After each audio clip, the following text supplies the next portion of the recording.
হয়তো একদিনে হবে না, বাট একদিন হবেই। লড়াইটাকে জারি রেখো বস। এইখান থেকে কেউ হার মেনো না, কেউ হার মেনো না। মনের মধ্যে একটা স্পিড, একটা আগুন নিয়ে এসো। হেরে গেলে তো হেরে যেতেই পারো, জিতে দেখাও। ইয়েস, তুমি জিতে দেখাও।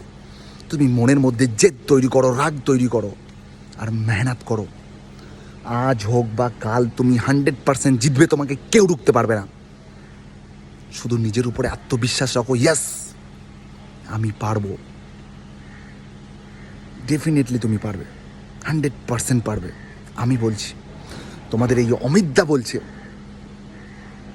তোমরা যদি মনের মধ্যে ঠান নিয়ে নাও, জেদ নিয়ে নাও যে আমি জিতবই, তো কেউ রুখতে পারবে না। কোনো বাধা তোমাকে রুখে দিতে পারবে না। তুমি 100% জিতবে।